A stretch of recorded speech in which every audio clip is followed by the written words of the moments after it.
Welcome, everyone, to the People Strategy Forum podcast.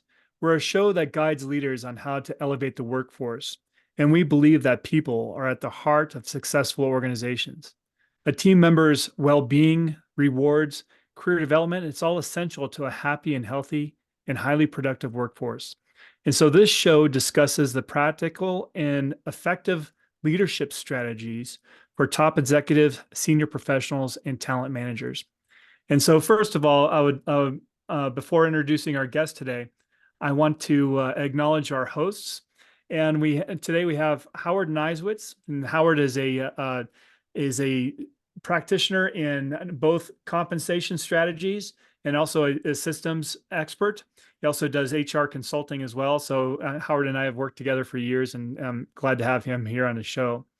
Also, we have here with us today Shar Miller, which is a human resource specialist. She is an expert in talent management, works here with us at Comp Team, and also advises executives and leaders on having that appropriate lifestyle and as a leadership coach. So we're glad to have Shar here. She has deep expertise in HR as a former chief people officer at some large healthcare organizations. And also, we should have Sumit Singla here with us today. He was just on, but he's in India, broadcasting out of India, and every once in a while, the internet goes down there. So hopefully he'll be joining us shortly back on the show here. All right, so today I'd like to introduce our special guest. We're going to be talking about unraveling the art of building a culture of clear communication and feedback. And so we're privileged to have Cari Jacobs-Crovetto with us today. She's a beacon of leadership development and a maestro in fostering environments where, we need to have that dialogue and feedback to thrive as organizations. So Cari's journey is a testament to the power of intuitive listening, emotional intelligence, and authentic expression in creating meaningful workplace connections.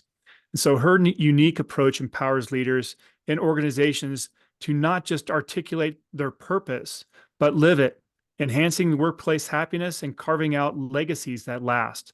So join us today with Cari as she shares her wisdom in cultivating a culture where clear communication and constructive feedback pave the way for success. And so, Cari, as we dive into the discussion today, first I want to talk a little bit about your background because you have extensive experience in communication and marketing and framing stories. So, talk to us a little bit about your experience and how you've come to where you are today. Hi. Well, first of all, hello, everyone. And Sam, thank you so much for having me. And I'm excited to be part of this discussion today because feedback and having good communication, I think, is at the heart of any great relationship, but certainly one that is I feel like it's the engine that makes successful companies move forward. So a little bit about me. I spent 25 years working in marketing, first in ad agencies and then in-house as a marketing leader.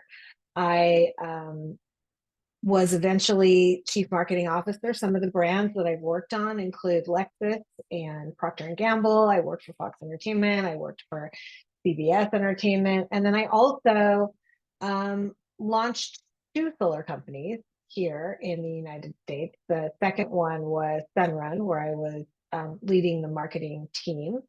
And I also now serve on the board of GAF Energy, which is a spinoff from GAF Roofing. It's the largest roofing company actually in the United States, who are working now to kind of build in innovation around aesthetics primarily, so that you can have your roof redone and you can just have your solar nailed in right along with your traditional panels.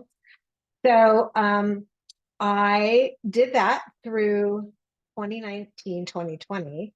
And then in 2020, I sort of had one of those moments that so many of us have where I decided that I wanted to really make a pivot in my career. And the truth is, I've been I would say sort of kind of a tricky and troubled and passionate and all the things that you might say about leaders who are probably really good at what they do, but oftentimes really problematic and untrained when it came to communications and untrained when it came to management and leadership. And so along the way, as I figured that out, I began to get really passionate about what it means to be a great leader. And in 2020, I transitioned. So for 4 years now, I've been serving as a learning and development leader. As you said, I'm facilitating a course at Stanford on feedback primarily. And I work with executives and mid-management people who are hoping to be executives all over the world now to become great leaders. So, Cari, I mean, in your career, I mean, you were recognized by Forbes magazine as one of the top 50 CMOs in the industry out there. So why this shift into this new environment of helping leaders and really in cultivating their success? Yeah, it's such a great question.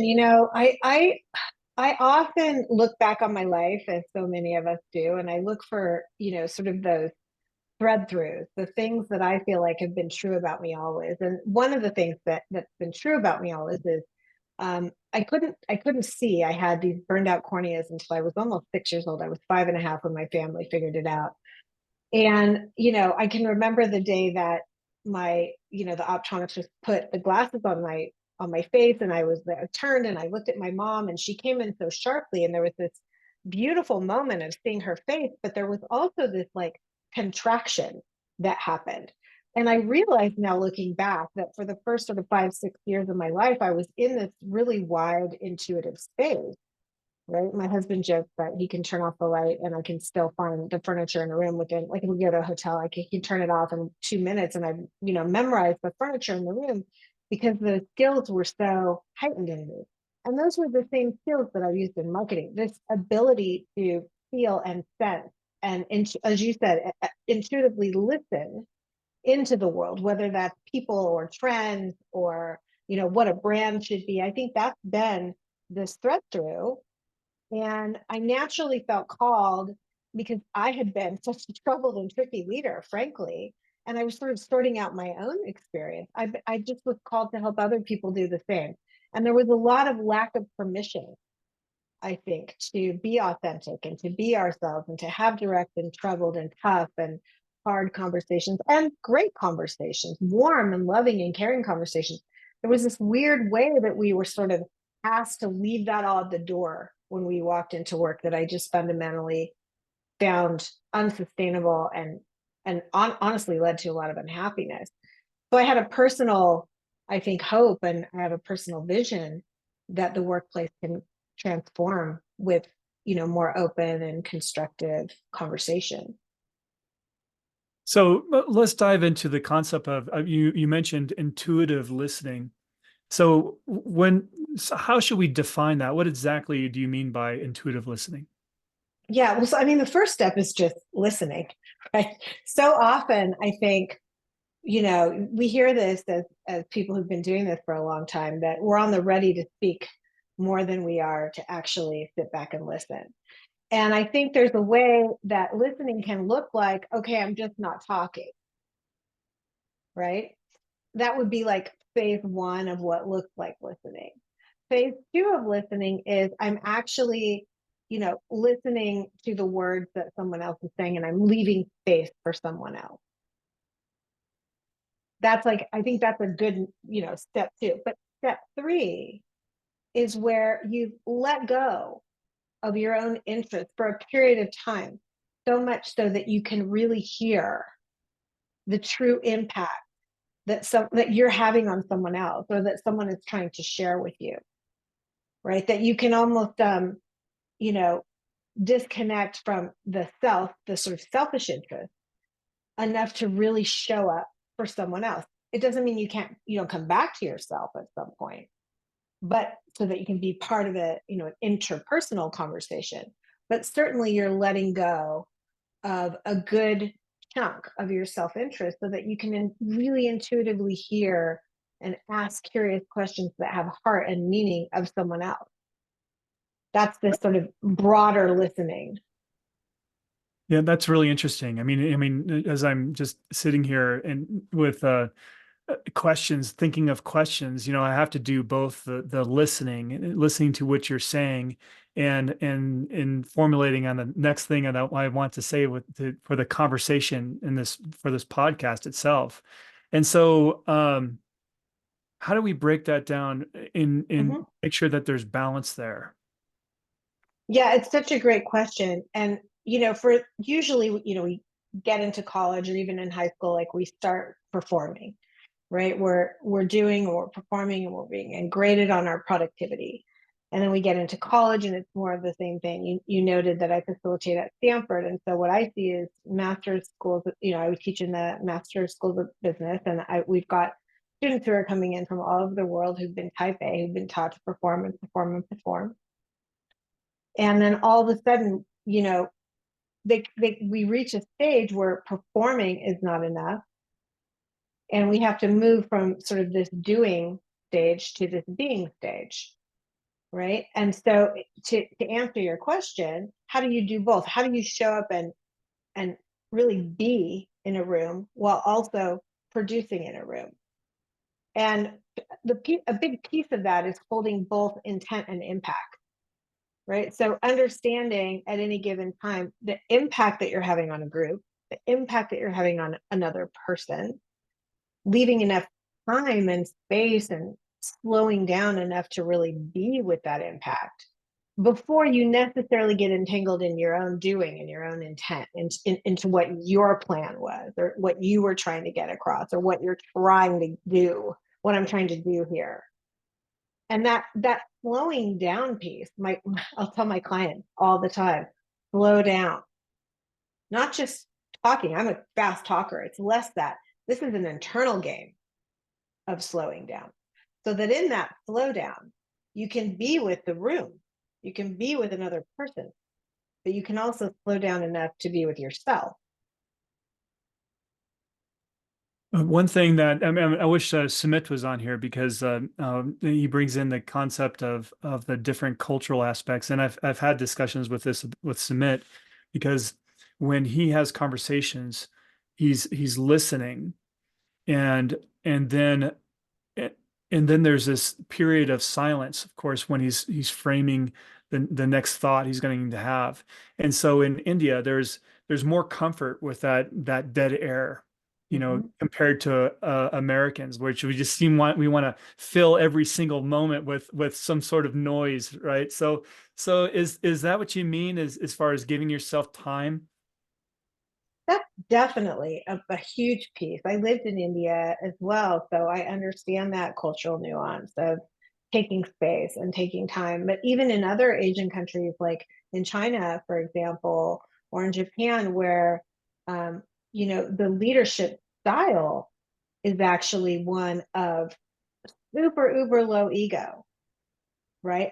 The soft leader, the leader that doesn't speak, the quietest one in the room is often seen as leader versus in America, the sort of best leader is judged by who can stand up and give the best presentation and who's got the most charisma, right? So in some ways, we can take some cues from our global friends Hmm. around what it means to leave some space and to slow down and to become more quiet, but also in ourselves. I think I noticed too, oftentimes with any student, regardless of where they come from, there's the quiet on the outside. And my question, this is where intuition comes in, right? Is always, well, what's it like for you on the inside right now? And like, oh my gosh, like I'm battling waves on the inside.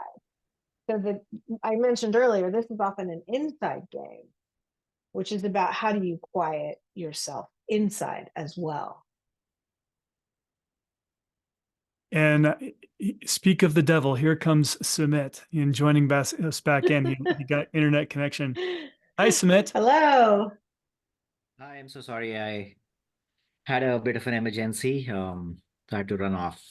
No problem. So we were just talking about you, as a matter of fact. And so I was talking to Cari about how we've had discussions in the past about how in India there's when you're having a conversation and about listening, you're more comfortable with having that dead air in between the as you're thinking about the answer, and also and I think it's very rude to interrupt people typically, and so there's more of a patience in communication, and so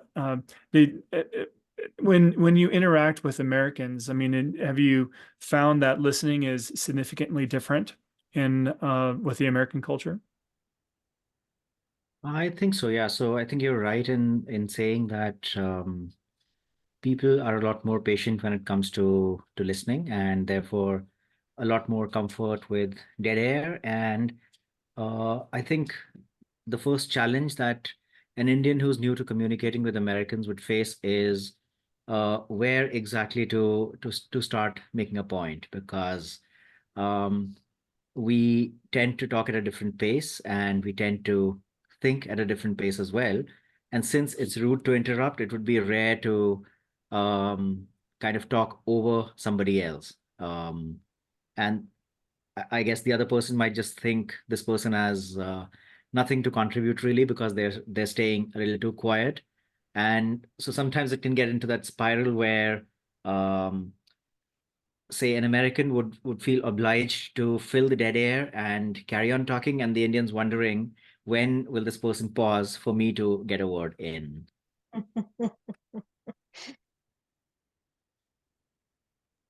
So as I know, Carrie, as you are guiding your students that you assist in at Stanford, when how do you respond to them when they're dealing with different cultures like this, as Sumit mentioned, giving space? Well, global, it's a very global environment at Stanford, particularly in the MBA school. So most of the time, we are sort of an experiment in global communication. We have students from all over. And so what I'm seeing more oftentimes is, and this is where leadership comes in, right? A great leader is, number one, understand the nuances of different cultures. Number two, to keep psychological safety in the room is certainly ensuring that those people that come from all over, and that we're holding space for all different kinds of ways of being with humanity in a room.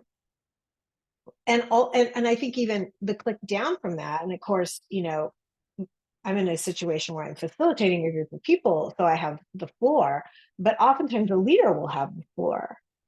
And the leader can use that floor to educate just by how they show up in a room, and guide and facilitate the conversation in ways that are not so American, right? This concept of slowing down, right, that Jim talking about, that I started off talking about, being slow inside your body, that's just not something that, a typical American is taught is okay. We're taught hustle, get it done, move, produce, do, show up, be. And this practice, if you've ever seen some of the most prolific leaders, you can tell they're down and in their being, they're listening, they're thoughtful, they're asking questions, right? I tend to gravitate more to those people. I'm wondering how other people feel on the panel. But this space, that the slowing down to make room for, how are you impacting someone? How are they impacting you? What is the dynamic that's showing up in this group right now? Versus like just racing to the finish line to get something done. It's very different. And this idea of being, having the skills also to be able to check in on that as a culture, right? To be trained as a culture that this is okay. How did I land on you, Sam? Right? How did I, Shar, how are you feeling? Right? Or Howard, how did this feel for you? And leaders taking that time. I find it concerning today because it seems like we're going more downhill than uphill in terms of leaders talking over each other. You watch the news, people are talking over each other. What do you think? Are we going in the right direction here? Oh gosh, that's a tricky question, Howard. I do. I think that sometimes, I write a lot about polarity in some of the things that I publish. And I firmly believe that sometimes two opposing forces almost get louder before they kind of break and come to the center. And I live in a world of, leaders and, certainly I'm in the Bay Area, which has its own bubbleness to it, right? But I'm hoping always to try to break out of that and listen to the world around me. I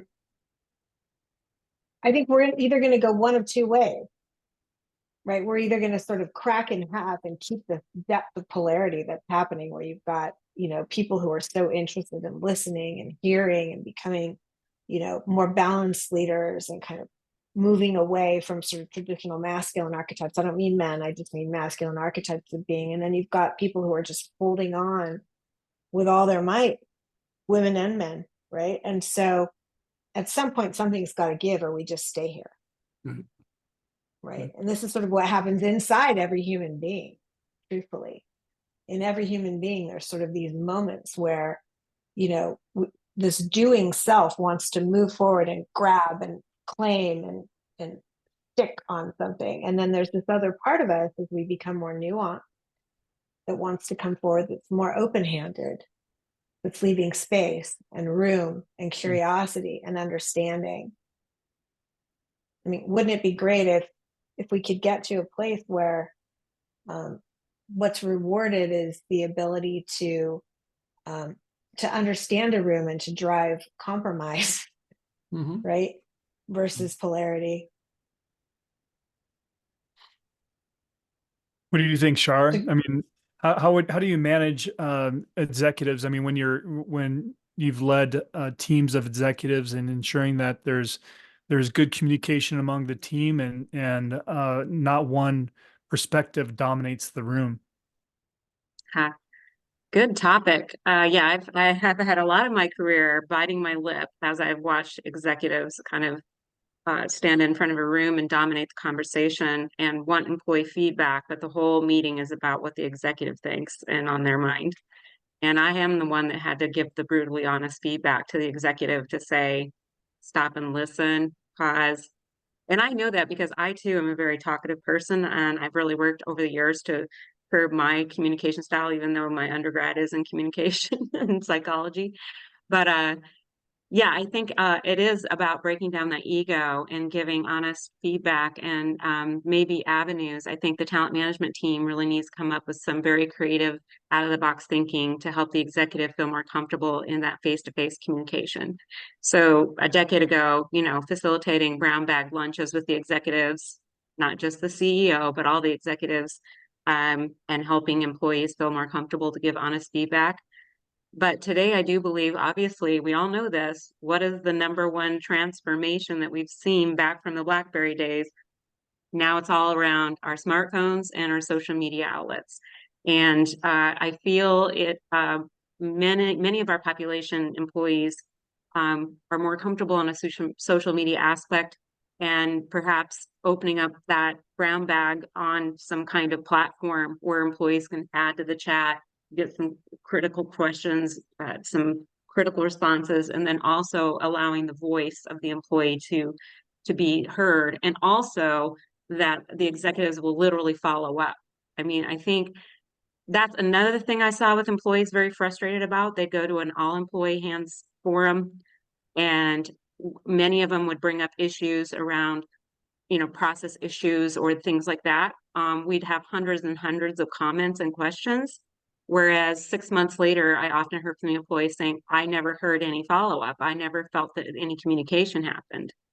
So I guess in my mindset, Cari, what is your thought about the new day and age of social media and that type of live communication? Yeah. And do you think, I mean, yes, we do in-person meetings, but if we're global, we can't necessarily do that, right? So what is your thoughts about the new technology of today and how executives can move that along? Well, it's funny, as you were speaking, something, I've been the last sort of week and a half, I've been really invested in sort of thinking about again, another sharp polarity, Howard, between AI and what will come forward as the real, as the authentic. And as more and more get sort of sucked away into AI, I think there will be more and more this authenticity that's called forward from humanity. It almost sounds like very surreal when I talk about it, right? But there's really the robots and the machines and the humans, and the piece for the humans will be, how do we keep ourselves authentic and real? So in terms of social media is grabbing every piece of information that's out there and turning it into AI. It's going to be this, it's already happening and will continue to be this giant AI machine. So every time I think of everything that's going into social media, we have to be really, really careful that we're actually populating social media with what we want the world to be, number one. But number two, I'm a big fan of, I don't care how you do it, get off that and get on the phone, get in front of a human being so you can see their face, you can have a conversation. Bringing back that authenticity, that realness piece in the face of everywhere we're going is going to be more important than ever. And I honestly think we're ready for it. I think we're exhausting ourselves in many ways.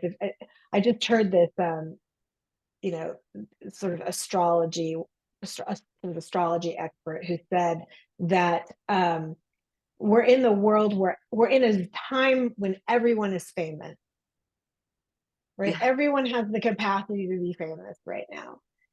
And so we're so invested in being famous. I mean, look at me, I'm on a podcast right now. Everyone is trying to be so famous that no one is even really hearing each other anymore, because we're all so invested in the time that we're taking to push our own fame. But I think we're on to that. We're smart people. I believe in humanity. I desperately believe in humanity. And at some point, we're going to figure out, like, okay, we're just spinning around amongst ourselves. And how do we stop that craziness and just sit down with somebody face to face and just be real, be authentic, show up as humanity will need to show up in the face of something that's going to be completely inhumane. Well, as a follow-up, and I know Sam was going to mention something, but as a follow-up here, oftentimes the feedback, since we're talking about feedback today, that the leaders emphasized to me was their lack of boundaries when it came to the 200, 300 emails a day. And yes, we do have technology tools to help us manage our emails. But the feedback I always heard from many leaders, even mid-level leaders, is that I can't get a hold of Executive Brown because she is constantly at her desk on her computer, and I never see her, or whoever it was. I mean, any person. And again, I think a talent management strategist is really going to look at how many numbers of meetings we're putting in front of the leader, how many, emails that we're bombarding, how many reports that a leader has to do. And I know those are all very important. And PowerPoints. Remember the day of PowerPoints? Oh my gosh, I had to create how many PowerPoints, which was really not communicating. But really giving that leader the freedom to do that. As we said, you said earlier in our pre-discussion, the soft skills to be able to have the time and make the time to literally get around and go on the night shifts and get out on the floor and get in the back of the semi trucks, which is what I had to do in my former HR days.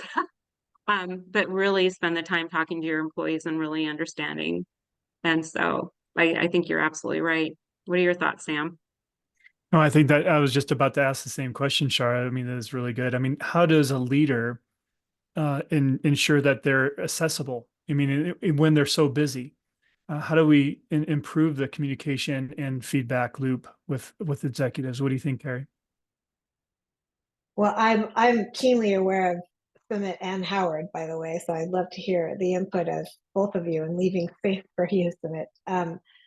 I don't know if you have thoughts on this question. I'll give the short answer, which is I think this is where AI is really positive, right? My hope is that AI can take a chunk of this away, and that as we put more emphasis on what it means to be a great leader, we can spend more of our time. This is where the beauty of AI comes forward, right? That some of that technology stuff can be offloaded, and we can be able to spend more time with each other in humanity. And by the way, I want to just say here that I don't think that this is about sitting having squishy conversations. This needs to be in the heart of the business, right? So as we're thinking about strategies, as we're thinking about when we're in the room building the future of the company, this is where feedback becomes important. This isn't like you have a conversation on the side over coffee and that's the only time that you're listening. I think it's about finding that balance, in terms of technology and human interaction. And clearly one doesn't replace the other, but as you said, it could facilitate having greater interaction because you're taking some of maybe the more routine tasks off your desk. But I'm not sure we're there yet. I mean, the one thing that strikes me that's scary is that my wife and I will go out to dinner and we'll see a table across of 4 youngsters, and they're all on their phones. They're not talking to each other. And they're all too busy on their phones. It's odd.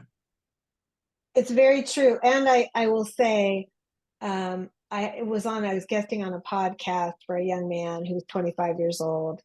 And he said, I'm not happy. And most of my friends aren't happy because we don't really know what there is to be happy about. And he said, he asked me, do you think the answer is like, we need to stop doing this and we need to start doing this? And I said, absolutely. I really trust that they're going to figure it out. And I know that maybe that's blind trust.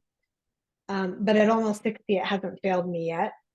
And I think we do need to keep training these soft skills, right? This is why this course that I facilitate at Stanford is so critical. The students call it the touchy-feely course because it's completely outside of the curriculum, right? And it's outside of what they would expect from the curriculum. It's part of the most popular course in the MBA school at Stanford.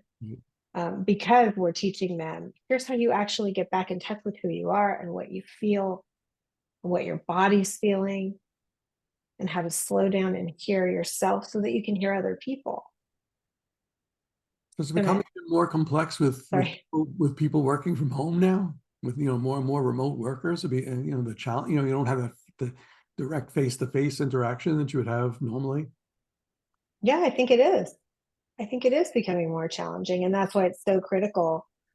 When I'm coaching, I can't tell you the number. I'm shocked at some of the younger people that I coach, and I'll tell them go have a conversation, and we'll role play the conversation, and then they come back to me and they're like, "Well, here's how the conversation went," and I see them like pulling up a Slack, and I'm like, "No, just talk." You're supposed to do this over Slack. This is so again, I think this is part of what, the wisdom keepers here, all of us on this, right? The wisdom keeper's job is to help them see, this is why. And this is the slowing down again. Let me explain. It's not just telling them don't do it by Slack. It's like, let me just tell you why.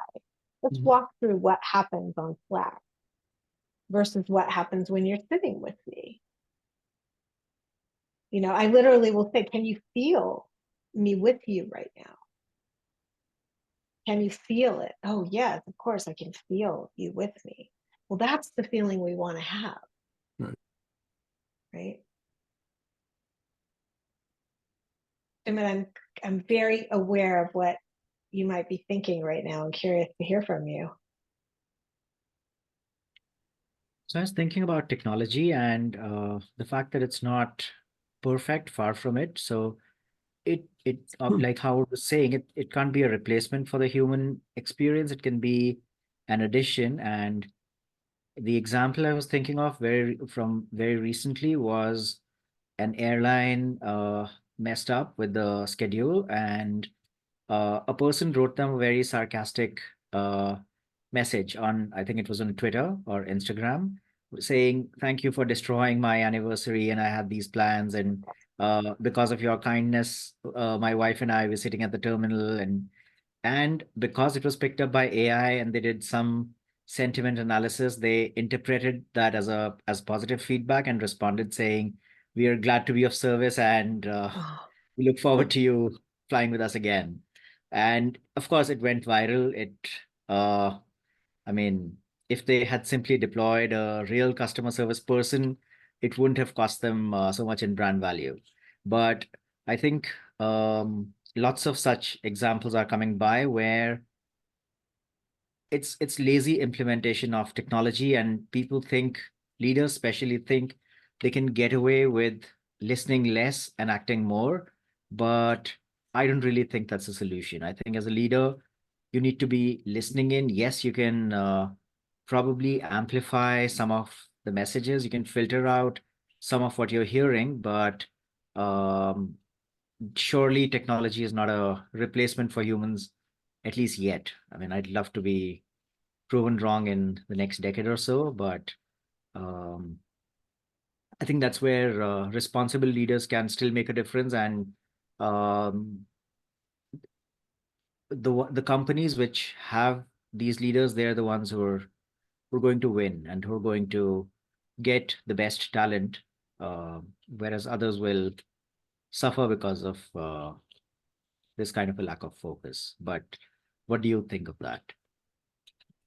I just love what you said. And I think even more, it makes me lean into what human beings offer, right? Which is this authenticity. It is this heart. It is this, this um, sometimes unseeable intuition that we have that a machine cannot replicate. Like invention isn't going to come, I don't believe, from AI. Like blasting the future forward isn't going to come from AI. It's going to come from the invention of human, right? And so knowing our worth, knowing the value that we bring, I think that's going to be so fascinating, right? Because we've been like running on this technology train for so long. What will happen when we don't need to run that hard on that side of it anymore? Is that going to open up space for us to maybe bring in more of what human beings actually offer? Heart, soul, listening, caring, intuition, the spiritual element of life, right? I don't mean religion. I just mean the spiritual element of asking ourselves why we're here and what we're doing. I It think gives that me there, great hope.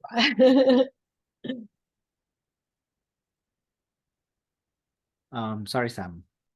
I think that there's when we're thinking about technology, and I think this is a great conversation as far as where the world is heading. Just recently, in the past few years, and we've seen the onset of AI and chatbots, and I mean, just recently, Apple put out the Vision Pro, which is a spatial computer, right? And all of this is pointing towards um, communication that is not necessarily face to face, but having some sort of virtual presence. Uh, what are your thoughts there, Cari? I mean, is this going to be effective, or is this just a learning curve that people have to and leaders will have to go through as far as implementing this technology, or can there ever be a replacement for the face-to-face communication? Oh gosh, that's such a visionary question. Well, first of all, I have to say that the my decks are stacked because my husband's worked for Apple on and off since 1988. We have Vision Pro. We've been playing with it in our home. He tested it when it was in incubation. And what I will say about the Vision Pro is that it really is less about these glasses. I mean, they're important, right? But the framework, that technology that they're sitting on, this ability to sort of walk through the world and stay engaged with the world while integrating technology into it, that piece is, I mean, Apple's going to be, I believe, once again, they've figured out a different road in, right? And that technology is going to be the future of how we behave as humans. The technology that sits inside of the Vision Pro. I don't think that anyone can replace. Well, I don't know. I'm gonna pause and I'm gonna step back. When we think about our bodies and our systems and how we're created, right? We're these sort of, neurobiology mixed with brain, right? And there's something that happens between the two that equals emotion. Could that theoretically be replicated? Maybe. The difference to me will be in the interpersonal component of that, where then you're having to suddenly replicate. If you were to try to replicate the interpersonal side, which is so complex, I think that piece will be, I would be shocked if we could ever really replicate that. It's just so, there's so much happening inside of our biology in the interaction component. If you think about just the number of even small interactions that we have every day with the person we're getting coffee with our family, with just those tiny moments, I guess we would just be reinventing humanity at that point. It'd be the singularity, which is getting way sci-fi. I mean, I think we can just come back to like feedback for a moment and say, you know, at the end of the day, this piece of really understanding and slowing down enough in our own system to hear ourselves and hear another human being, that can't take place, I don't think, on Slack. That can't take place in between two machines. There's a je ne sais quoi, right, that happened in there in the middle of us that I don't know that could be replicated because it's unpredictable.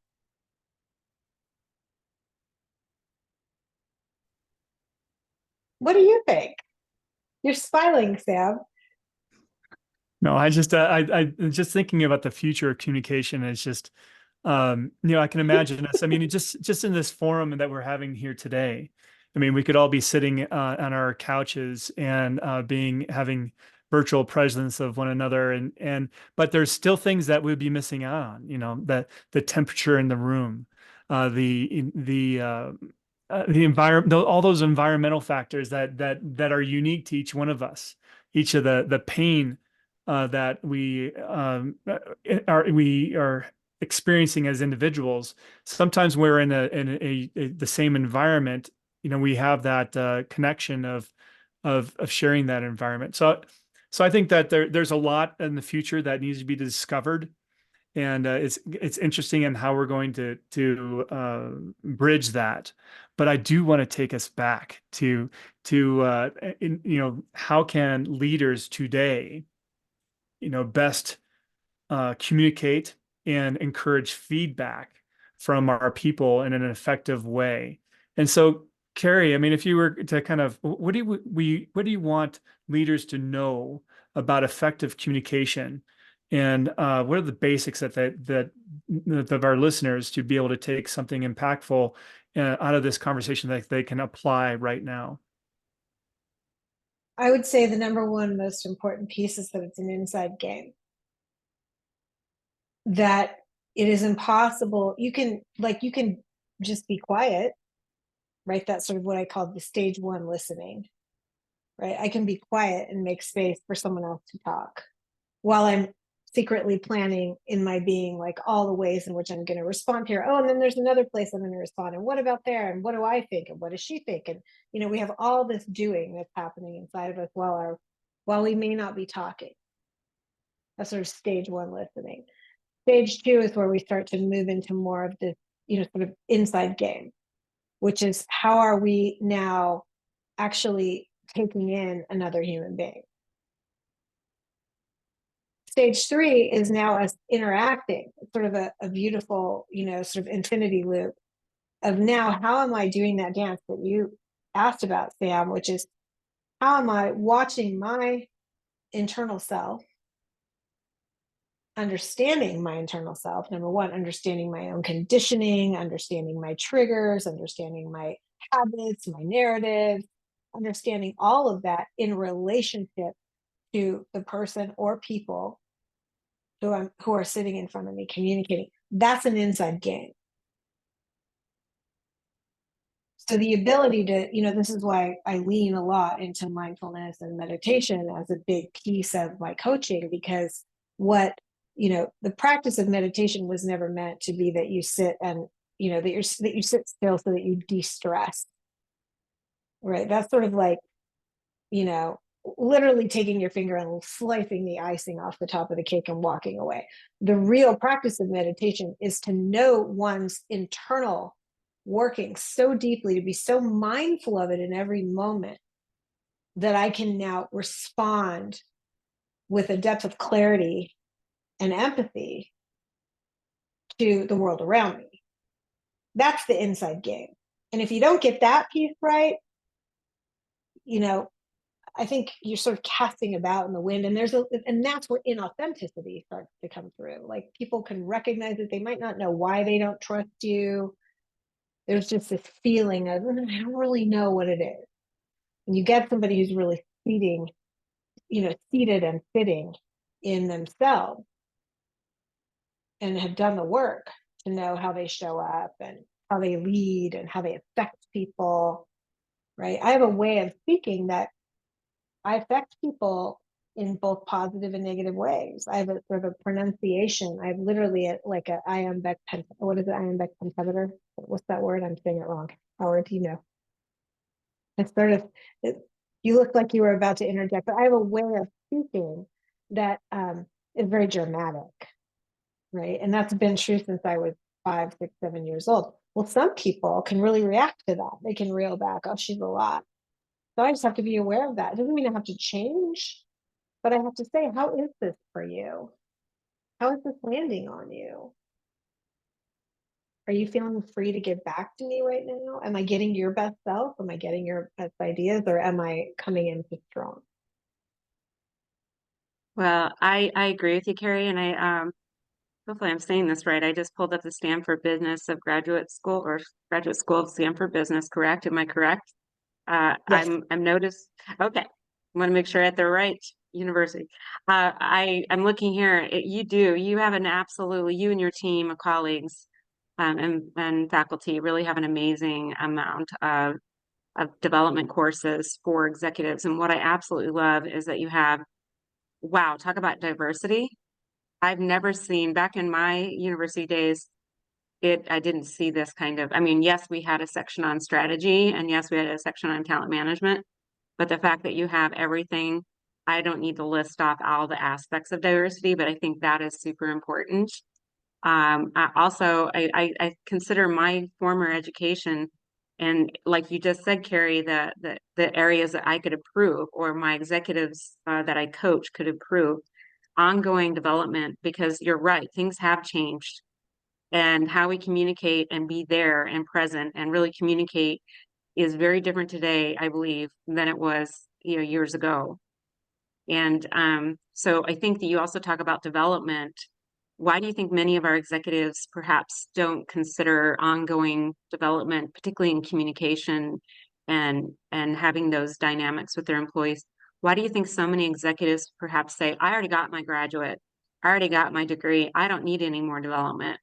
So how do we encourage our executives to perhaps take these types of courses and perhaps take these types of programs? I think it has to be seated in the core of the business. It has to be a piece of what they're measured on.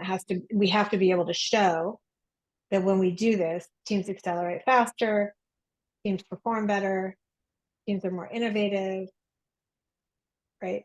Like, there has to be that thread through. If it just sits off on the side as like L&D on the side, where you can go take a course, or you can go, improve your listening skills, I think it's very hard for most executives. Number one, to make the time to do that, unless they're strongly encouraged to do that. And number two, wrapping it back inside the business and making it real for them is critical and key.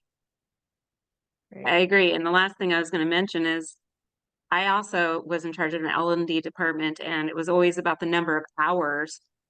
And a lot of that was online learning. And I love the fact that you have in-person, online, and hybrid options that is more specific to the actual person, communication aspect of that person and the way they learn best. It's not about the hours of what you took, or the seminar you went to, or the number of online courses. It really is the most meaningful, and those will make a serious impact on the business, and also give you a lot of gratification for the fact that I went to this course, I went to this educational program, and I was able to positively impact my team and ultimately impact my business, because isn't that all a part of success? So yeah, I really appreciate your perspective. It is difficult sometimes to encourage some of our senior leaders to take the time for that education. Well, and I think at the end of the day, I might, this is just coming to me now. Maybe it's something I'll throw out there to someone who can actually make it happen. But wrapping happiness like, how happy are you wrapping that up inside of these practices, right? Because I can tell you from my own personal direct experience, and then from those people who I'm working with or who I'm coaching, there is a correlation to doing this inside job work and being able to show up in a listening capacity and in a direct feedback capacity, by the way, that is directly correlative to my happiness. The emptier I feel, the less I am connected to myself and those around me. That's a good The point. more the more I'm connected to myself and those around me, the happier I am. Yeah, that's so powerful. And one thing that you mentioned, and that is my big takeaway from our conversation today, is how you connected meditation to communication. I've never made that bridge before, and so thank you for that. I mean, it's so important for leaders to release that baggage that they can bring into a conversation that may inhibit their ability to listen effectively, to consume feedback appropriately. So I think that is been a huge takeaway for me, Cari. But one thing as we reach the top of our time here, um, how can leaders out there that are listening in reach out to you and learn more from your teachings and so forth? What are the best ways that they can take advantage of your expertise? Oh, here's my individual moment of fame, right? Amongst the millions of moments of fame. So if you want to reach out to me and find me, if you're interested in learning more or working with me, I'm at CariJacobs.com. And there you will find a few things. You'll find different ways that you can work with me, including executive leadership coaching, but also meditation training. And I offer a free hour if you want to just chat. You want to feel what it feels like to work one-on-one with me. There's a complimentary session. Well, thank you so much. This has been such a great conversation today, and I appreciate you bringing all these learnings to us, and thank you for your time. What a great group of people. I only wish we had more time to keep chatting. Howard, Sumit, Shar, and Sam, thank you. Thank you so much. A lot to think Thank about. you so much. All right. Well, thank you everyone for joining us this week on the People Strategy Forum.